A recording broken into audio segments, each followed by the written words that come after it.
Di tengah-tengah berbagai tahapan dalam Pilpres ini, termasuk yaitu debat yang kemarin tentunya banyak disaksikan oleh hampir seluruh masyarakat di Indonesia, ada satu video yang tersebar di salah satu situs yaitu YouTube yang kemudian mencuri perhatian masyarakat pasca debat kedua kemarin antara Pak Prabowo dan juga Pak Jokowi, yaitu mengenai video ini penting nggak penting ya Mas Antoni mungkin melihat ya. Nggak penting banget.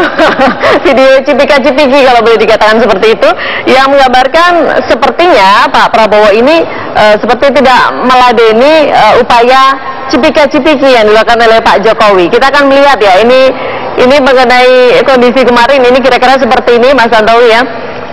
Pak Jokowi tengah berupaya untuk seperti biasa cipika-cipiki, kemudian Pak Prabowo sepertinya kurang meladeni begitu Mas Tantowi.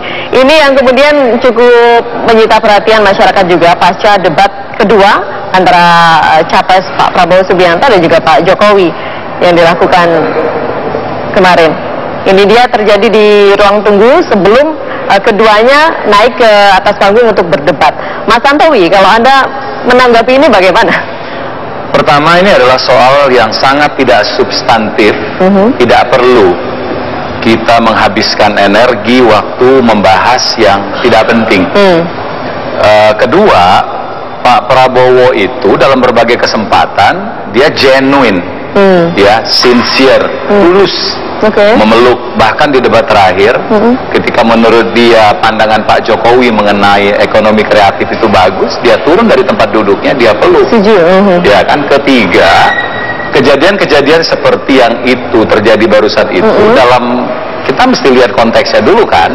Bisa saja kan seseorang itu ingin cipika-cipiki. Ini Mas Tantowi, kalau kita bandingkan ya, maaf ini ketika naik di atas panggung akhirnya cipika-cipiki berlangsung. Tapi bisa saja orang itu ketika mau cipika-cipiki, sebelum itu bersentuhan tiba-tiba ada orang lain yang dilihat, ya kan? Sehingga gerakan itu seolah-olah menjadi terhenti. Padahal di depan Pak Jokowi begitu ya, tidak apa-apa ya. Akhirnya yang di depan kan ketika itu sedang berhadapan dengan Pak Jokowi kan? Kan bisa terjadi, bisa terjadi di siapa saja gitu. Tapi kalaupun misalnya kalaupun itu terjadi gitu ya, bagi saya itu sekali lagi tidak substantif, tidak penting. Tapi kemarin pasca debat itu atau pasca ini beredar, Pak Prabowo sempat bercerita nggak misalnya dengan Mas Tantowi? Ya karena ini tidak penting ya tidak pernah kita bahas. Yang tidak pernah dibahas. Tidak pernah kita bahas. Kita kan baru muncul situ saja dan tidak ada tanggapan dari pihak kita. Gitu. Sama sekali Pak Prabowo nggak cerita. Ya enggak lah. Waktu itu saya lihat ini permasalahan besar ya di negeri ini yang harus kita bereskan dan pikirkan bersama. Saya lebih melihat ini adalah satu upaya yang sangat terstruktur dan terorganisir untuk mendegradasi begitu banyak kelebihan-kelebihan dari Prabowo. Karena Pak Prabowo ini dari segi substansi sangat menguasai. Debat kemarin itu saya tidak mau memberikan skor, tapi rakyatlah menjadi juri terbaik. Bahwa ada media cetak yang memutarbalikkan fakta, ya, melawan hati nurani, ya silahkan. Tapi rakyat itu tahu. Jadi bagi saya itu ada satu keanehan. Ada pertandingan seperti pertandingan sepak bola. Negara A dengan negara B. Negara B ini kalah 3-0. Ya, rakyat nonton ke pertandingan. Besok korannya bilang draw. Besok koran bilang besok penganalogian seperti itu ya. Iya, besok korannya itu bilang kesebelasan B ini malah kalah 1-0. Bagi saya ini kan melawan hati nurani, melawan common sense. Karena rakyat kan nonton pertandingan tadi malam. Kecuali rakyat itu tidak nonton, buatlah cerita yang bermacam-macam kan begitu. Baik. Tapi sebenarnya Pak Prabowo ini melihat sosok seorang Pak Jokowi begitu sebagai saat ini rivalnya begitu kan. Itu seperti apa sih Mas Tantowi sebenarnya? Seorang sahabat. Dia panggil Pak. Ya kan, dalam kesempatan di debat itu dia hormati, ya. Kemudian mari kita lihat, tidak pernah dia menjebak pertanyaannya, tidak pernah dia menyerang pribadi. Padahal dalam sesi kandidat bertanya dengan kandidat banyak sekali peluang-peluang atau amunisi bisa dimanfaatkan. Walaupun ini kan debat ya harusnya. Tidak menggunakan kesempatan itu. Tidak, karena kita ingin menang secara bermartabat. Karena debat itu adalah bagian dari pendidikan politik kepada rakyat. rakyat itu akan menilai mana pemimpin yang jahil, mana pemimpin yang santun, mana yang pemimpin yang benar-benar orisinil terpanggil untuk memimpin negeri ini, mana pemimpin yang didorong untuk menjadi pemimpin. Nah, itu kan terlihat dengan baik. Jadi biarkan rakyat itu memilih. Dan bagi kita itu adalah bahwa setelah 9 Juli kita ini bersaudara. Mengapa coba kita mengambil langkah-langkah untuk memecah belah antara kita sendiri, seolah-olah nasib Indonesia itu hanya sampai 9 Juli. Iya kan? 9 Juli itu masih ada 5 tahun. Siapapun yang akan memerintah hendaknya putra terbaik bangsa ini yang tahu pasti dia akan kemana, ya, yang tahu pasti Republik Indonesia beserta rakyatnya yang sangat heterogen ini akan dibawa kemana. Jadi biarkan rakyat memilih pemimpin yang mana yang paling siap.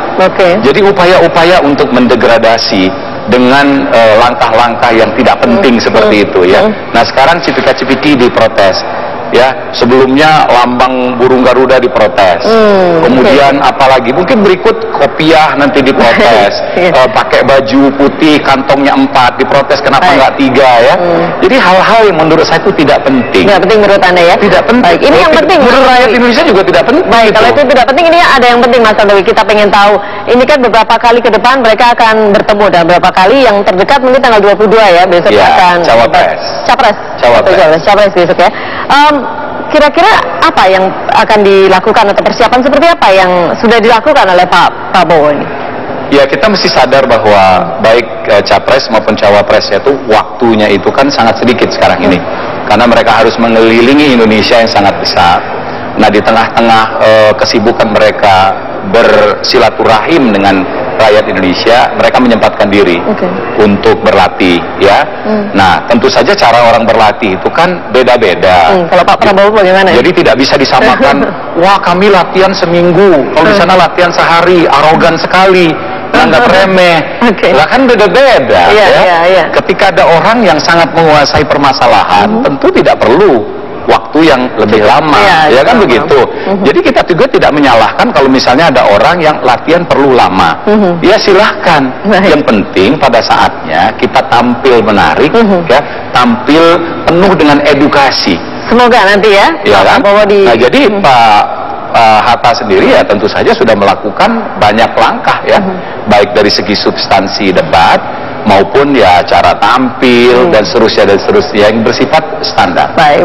Semoga di tengah kesibukan yang luar biasa tentunya ini, ya, bisa mempersiapkan dengan sebaik-baiknya nanti menjelang debat selanjutnya. Nah, yang penting itu begini, pesan saya adalah rakyat Indonesia jangan mau dimanipulasi dengan trik-trik seperti ini, ya. Jadi tetaplah yang kita cari itu adalah seorang pemimpin yang menurut amanat konstitusi itu adalah presiden adalah kepala negara sekaligus juga kepala pemerintahan. Oleh karenanya dia tidak hanya berbicara yang mikro-mikro saja, tapi grand design, ya, desain besar juga harus mengerti karena dia adalah kepala negara sekaligus kepala pemerintahan. Baik, terima kasih Mas Tantowi, ya, sudah bersama kami di Apa Kabar Indonesia.